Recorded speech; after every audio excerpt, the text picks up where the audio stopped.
Night hunting. Night, a beast of quiet shadows, resting on the thick branches of the hallow forest. Heavy rain pelted the earth like the whispers of dying victims.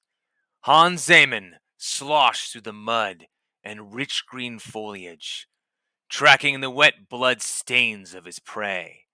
Hans, dressed in his oiled black leather jacket, held a Luger pistol in his right gloved hand.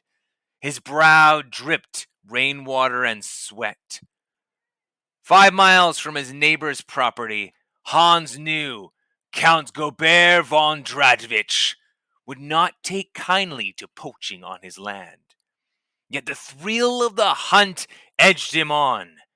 Nothing better in the world than the smell of the hunt or a good warm hump.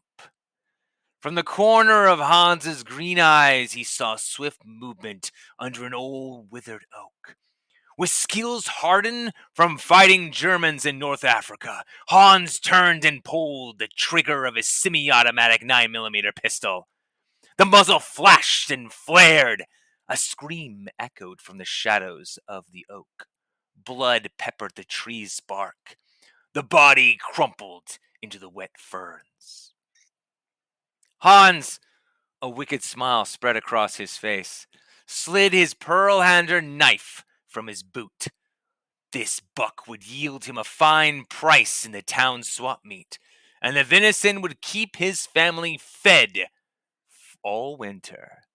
Natasha would be so proud of him. She would stop flirting with Fears, who owned the local jewelry store. Grinning, he ran his fingers through his jet black hair, put his smoking gun back in his shoulder holster, and moved toward the dying beast. The light of the pale full moon broke through the shade of night and glittered off Hans's knife, exposing the body of a young man, not a deer. Oh my God! Hans shivered.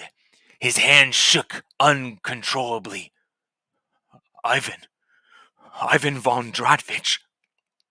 Holy mother of God! Tears erupted from his eyes.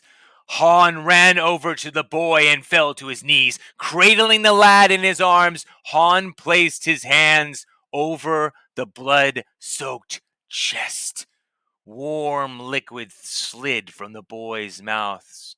Moments passed like lying lovers. Rain dripped angel tears down the poor boy's cheeks.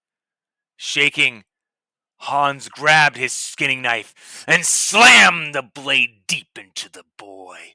Jerking upward, he tore skin and cracked the rib cage, causing entrails to splatter over the corpse's chest. Like the Mad Hatter, he continued to rake and rip the body, coating his hands in a garment of human remains. Hans, his face shadowed in a crimson mask of blood and death, stopped and stared at the shredded corpse. Yes. Yes. A bear. A bear. A bear. That's what happened. Hans giggled like a little girl. A black bear. Yes. Yes. A black bear. The boy was attacked. I could do nothing. I could do nothing. Hans picked up his neighbor's slain child and walked a few yards to a stream bed and tossed the bloody mess into the creek. Taking a moment to glare and gather his thoughts, Hans turned and sprinted back into the silent forest, making his way home quickly as possible. A glass of vodka. Yes, a glass of vodka. That is what you need. Ease the pain. Safe. Hans told himself. Safe. A bloody knife lay 5 feet from the boy's body. The initials HZ carved into the pearl handle.